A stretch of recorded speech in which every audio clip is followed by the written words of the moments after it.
Bismillahirrahmanirrahim. Assalamualaikum warahmatullahi wabarakatuh. Halo teman-teman, gimana nih kabarnya hari ini? Semoga dimanapun teman-teman berada, baik itu di kota Pekanbaru ataupun di kampung halaman, kita semua selalu dalam keadaan sehat walafiat. Amin ya rabbal alamin. Baiklah, di sini saya akan melakukan presentasi terkait sebuah topik, yang mana topik yang akan saya bahas pada pertemuan kali ini adalah teknologi informasi. Nah, di sini dengan saya Furizal dan anggota kelompok lainnya adalah Ade Darmansah, kemudian Amelia Natasha Ulfa, Andri Jumaidi, Ayu Puspitasari, kemudian M Fadli, Riandika, Firdaus, Gino Gustavo, Muhammad Reza, Muhammad Siddiq, dan yang terakhir adalah Wiku Karno Prasetyagama. Nah, di sini dapat dilihat pada layar presentasi di depan ini bahwa judul yang kami angkat pada pembahasan kali ini adalah teknologi informasi. Yang pertama kita bahas dari tema ini adalah pengertiannya terlebih dahulu. Nah, kalau kita lihat pengertiannya secara umum, bahwa teknologi informasi adalah suatu studi perancangan, implementasi, kemudian pengembangan, dukungan ataupun manajemen sistem informasi yang berbasis komputer. Nah, kalau kita berbicara tentang komputer, tentunya kita akan berbicara yang dengan dua komponen. Yang pertama itu adalah perangkat keras, dan yang kedua adalah perangkat lunak. Perangkat keras sering kita sebut dengan hardware, dan perangkat lunak sering kita sebut dengan software. Nah, dua perangkat keras perangkat keras dan perangkat lunak ini tidak bisa untuk kita pisahkan, karena dua komponen ini saling berhubungan. Kalau kita pisahkan, maka tujuan ataupun teknologi informasi tidak akan bisa terwujud. Nah, di sini kalau kita lihat pengertian secara umum seperti itu. Nah, selanjutnya adalah fungsi dari teknologi informasi. Yang pertama adalah, kita dapat lihat di layar presentasi bahwa yang pertama adalah menangkap ataupun capture. Jadi, teknologi informasi ini kita bisa melakukan penginputan ataupun menangkap sesuatu. Contohnya misalnya kita menangkap gambar, kita menangkap video, ataupun kita menangkap hal-hal yang lainnya yang nantinya ini merupakan suatu inputan yang berupa data. Nah, data ini nantinya bakal diproses selanjutnya, yaitu yang kedua adalah sebagai storage. Storage di sini bakal menyimpan ataupun melakukan penyimpanan terhadap data yang telah kita inputkan pada proses capture ataupun penangkapan. Nah, setelah penyimpanan dilakukan, maka di sini yang ketiga adalah dapat kita lihat di layar presentasi, yaitu processing ataupun mengolah. Nah, data-data ini yang kita simpan itu bisa kita olah atau kita konversi ke bentuk yang lain ataupun ke bentuk yang lebih bermanfaat. Nah, sini kemudian selanjutnya adalah transmisi ataupun transmission. Di sini adalah suatu pengiriman data dan informasi. Jadi di teknologi informasi ini kita bisa melakukan pertukaran data, kita bisa melakukan pengiriman data melalui jaringan komputer. Selanjutnya adalah mencari kembali. Nah, jadi teknologi informasi ini memiliki fungsi untuk mencari kembali. Kita bisa mencari kembali ataupun melakukan searching terhadap data-data yang telah kita inputkan sebelumnya, yang telah kita simpan sebelumnya, itu kita bisa cari kembali. Kemudian kita di sini bisa menghasilkan ataupun generating. Jadi dari capture tadi, dari data-data yang kita inputkan tadi, kita bisa menghasilkan sesuatu yang baru, yang lebih bisa dimengerti dan lebih bisa dipahami oleh orang lain. Nah, seperti itu. Selanjutnya adalah tujuan teknologi informasi. Nah, kalau kita lihat di sini, tujuan teknologi informasi adalah memecahkan suatu masalah, membuka kreativitas, kemudian meningkatkan efektivitas dan efisiensi dalam melakukan pekerjaan. Nah, dapat kita simpulkan di sini adalah tujuan teknologi informasi adalah untuk melakukan ataupun memberi suatu kemudahan kepada pengguna, kepada manusia itu sebagai penggunanya, dan nantinya ini semua diharapkan dapat membantu pekerjaan dari manusia ini sendiri. Jadi nantinya dengan terbentuknya teknologi informasi, semua pekerjaan dari manusia itu bisa terbantu dengan lebih efisien lagi daripada menggunakan sistem-sistem yang manual. Makanya di sini dengan memanfaatkan teknologi informasi, tentunya pekerjaan akan lebih efisien. Nah, seperti itu tujuan dari teknologi informasi ataupun tujuan dari dibentuknya, diciptakannya teknologi informasi. Selanjutnya adalah manfaat dari teknologi informasi. Yang pertama itu adalah untuk pendidikan. Tentunya sekarang kita menggunakan komputer ya, kita menggunakan komputer, kita menggunakan smartphone kita dalam dunia pembelajaran di pendidikan. Itu merupakan salah satu manfaat dari teknologi informasi. Jadi kita bisa manfaatkan teknologi ini dalam bidang pendidikan. Yang kedua itu adalah industri dan manufaktur. Dan industri dan manufaktur ini adalah yang mana kita bisa manfaatkan teknologi ini di dalam dunia industri, dalam merancang desain contohnya, kemudian melakukan pengontrolan pada mesin produksi. Nah, manfaat dari teknologi informasi ini dalam dunia industri ini sangat besar. Karena apa? Karena kita bisa melakukan suatu pengontrolan mesin produksinya lebih tepat, yang lebih ketepatannya itu lebih baik ataupun akurasinya itu lebih baik daripada kita menggunakan tenaga manusia. Nah, selanjutnya adalah untuk bisnis dan perbankan. Di sini kalau kita lihat di dalam bisnis dan perbankan, tentunya transaksi pada saat ini itu jarangnya menggunakan transaksi tunai. Tentunya sekarang lebih sering menggunakan transaksi berupa kartu kredit contohnya. Nah, seperti itu. Jadi manfaat dari teknologi informasi ini sangat penting di dalam bisnis dan perbankan. Kemudian selanjutnya adalah militer. Jadi bukan hanya di pendidikan, industri dan bisnis, di dunia militer juga digunakan teknologi informasi. Contohnya ketika melakukan kendali pesawat, kemudian kapal selam dan segala macam, itu membutuhkan suatu teknologi informasi di dalam kendalinya, baik itu dengan kemudi maupun tanpa kemudi.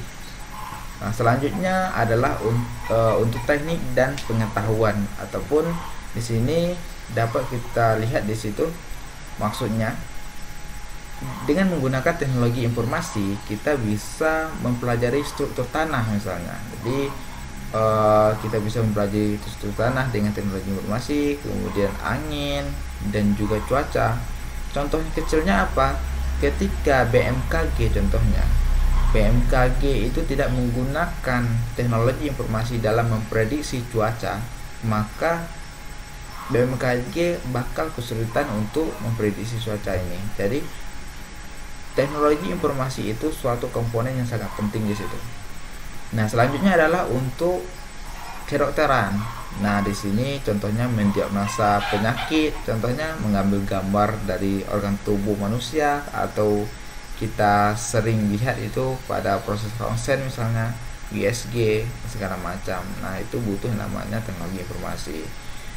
Kemudian untuk pemerintahan di sini biasanya memberikan informasi kepada masyarakat terkait progres ataupun terkait kebijakan dari pemerintah itu sendiri.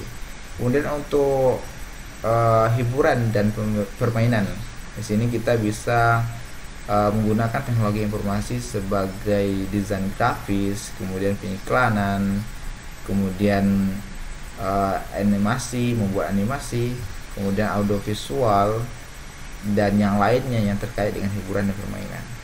Kemudian di bidang kriminal, contohnya di sini kita bisa menggunakan sidik jari dalam mengatasi suatu aspek dalam bidang kriminal ini. Kemudian selanjutnya adalah dampak positif dari teknologi informasi. Nah, dampak positif dari teknologi informasi pertama adalah meningkatkan intensitas komunikasi. Ya, tentu ya, kalau kita menggunakan teknologi informasi, tentunya intensitas komunikasi itu jauh lebih tinggi daripada kita tanpa menggunakan teknologi informasi. Contohnya sekarang itu kita sudah bisa berbicara real time dengan orang yang jauh, jarak yang jauh. Kita cukup menggunakan telepon kita bisa berbicara real time dibandingkan kita menggunakan dulunya, contohnya kita menggunakan surat menyurat dan segala macam. Kita membutuhkan waktu berhari-hari untuk menunggu balasan dari surat ini. Namun sekarang kita bisa ngomong real time tanpa harus berdekatan dengan lawan bicara kita. Nah, itu meningkatkan intensitas komunikasi. Kemudian selanjutnya sebagai media pertukaran data. Nah, tentunya tadi itu manfaat dari teknologi informasi telah kita bahas tadi itu adalah sebagai transmisi. Jadi di situ kita bisa melakukan pertukaran data.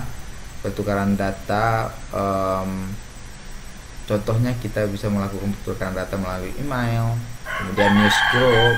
Contoh kecilnya ketika kita menggunakan WhatsApp, di situ kita secara tidak langsung telah melakukan pertukaran data dengan lawan dari komunikasi kita.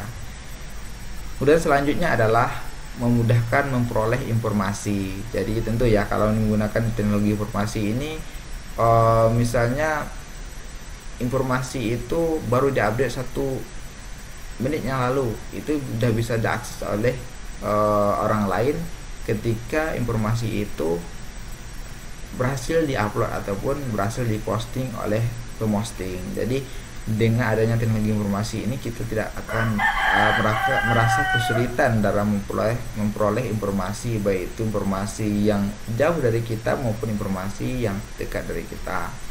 Nah, selanjutnya adalah sarana transaksi dalam dunia bisnis. Tentunya ya, kalau kita menggunakan bisnis itu kita cukup misalkan transfer melalui bank misalnya, bisa kita transfer melalui gadget kita, menggunakan mobile banking, kemudian menggunakan kartu kredit misalnya. Di situ merupakan salah satu dampak positif dari teknologi informasi.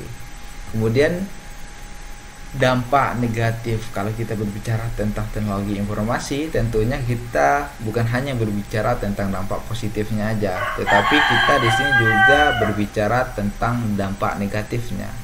Nah, pertama itu dampak negatif dari teknologi informasi adalah pornografi. Nah, ini nggak bisa dipungkiri ya, bahwa gadget pada saat ini itu, misalnya komputer itu, secara tidak langsung kita bisa mengakses apa aja yang kita mau, selagi kita punya akses internet. Nah, di sini merupakan salah satu bentuk dampak negatifnya, yaitu pornografi. Secara tak mau, jika seseorang ingin menonton hal tersebut, maka boleh-boleh aja dia melakukan searching. Nah, jadi ini merupakan dampak negatifnya. Kalau bisa kita hindari, dan ini jangan sampailah kita laksanakan seperti itu. Kemudian yang kedua adalah kecanduan game online.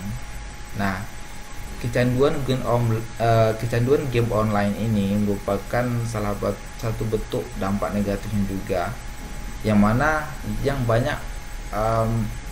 banyak menjadi korban pada aspek negatifnya kali ini adalah anak-anak. Jadi kalau anak-anak tidak kita awasi secara ketat, maka ini tidak akan menjadi mungkin mereka lakukan. Karena apa? Karena dengan kecanduan game online ini, kita bakal sulit untuk mengatur waktu. Lupa waktu makan, lupa waktu tidur, lupa waktu istirahat, dan segala macam. Semua waktu itu kita gunakan untuk bermain game online ini. Jadi sungguh sangat tidak terpuji ya. Nah, sekarang yang ketiga adalah merenggangnya hubungan sosial di kehidupan nyata. Nah, tentunya sekarang kalau kita menggunakan sosial media, tentunya anak-anak sekarang itu ataupun generasi sekarang itu lebih suka bermain gadget di dalam kamar misalnya, dan lebih suka berkomunikasi di dunia maya daripada di dunia nyata. Ini semua nantinya dapat berakibat kita kurang sosialisasinya dengan masyarakat di sekitar kita. Nah, seperti itu. Yang keempat yaitu banyak muncul akun palsu. Nah, ini akun palsu ya. Jadi ini maksudnya kalau kita maksud dari pembuat akun palsu ini adalah tidak ingin diketahui identitasnya oleh orang lain. Jadi sebenarnya di sini tidak terlalu besar sih dampaknya. Cuma kalau misalkan suatu kejahatan dilakukan dengan menggunakan akun palsu, tentunya itu juga besar juga dampaknya nanti. Yang selanjutnya adalah mengurangi keinginan belajar bagi siswa. Jadi kalau siswa kita ataupun siswa di Indonesia ini menggunakan gadget dengan umur yang jauh di bawah seharusnya, itu nantinya bakal mengurangi minat mereka. Karena apa? Karena pikiran mereka itu udah ke gadget. Nah, gadget ini digunakan bukan untuk pengetahuan, bukan untuk ilmu pengetahuan, tetapi justru untuk kesenangan semata. Jadi ini merupakan salah satu dampaknya juga, dampak negatifnya. Kalau bisa orang tua yang memiliki anak yang seharusnya belum mempunyai gadget dan sekarang mempunyai gadget, itu sebisa mungkin diawasi anaknya. Karena apa? Karena nanti takutnya terjadi dampak seperti pornografi ini. Anak-anak kita udah menonton pornografi, kemudian kecanduan game online. Ini salah satu penyebab mengurangi keinginan siswa untuk belajar itu adalah game online, kemudian sosial media, segala macam yang membuat mereka senang dengan itu. Kemudian yang kelima adalah di sini ya, yang pertama. Yang tadi itu sebenarnya yang kelima dan sekarang keenam, radiasi dari gadget. Nah, ini tidak bisa juga kita pungkiri bahwa gadget ini memiliki radiasi. Kenapa? Karena gadget ini memanfaatkan gelombang elektromagnetik. Jadi secara tak langsung dia bakal menghasilkan radiasi. Nah, radiasi ini dampak paling besarnya itu adalah di mata. Jadi kalau seseorang terlalu lama menggunakan gadget, nantinya bakal berakibat fatal lebih cepat itu di matanya. Jadi seperti itu. Orang yang menggunakan gadget seharian tanpa henti itu nanti matanya bakal kemerah-merahan. Itu kalau dilakukan secara terus-menerus, maka nantinya dampaknya akan menjadi fatal tentunya.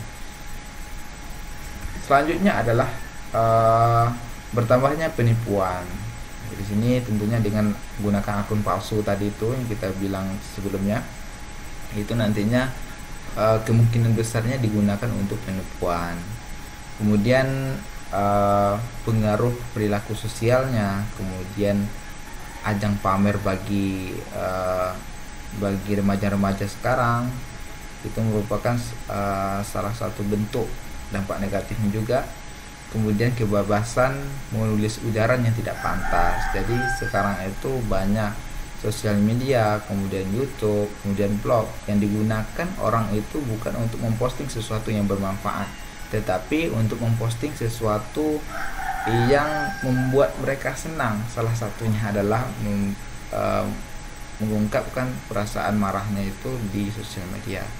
Nah, seperti itu. Jadi mungkin seperti mungkin sekian presentasi yang dapat saya lakukan ataupun saya sampaikan pada pertemuan ini. Jika ada kesalahan, saya mohon maaf dan saya akhiri. Terima kasih atas perhatiannya. Assalamualaikum warahmatullahi wabarakatuh.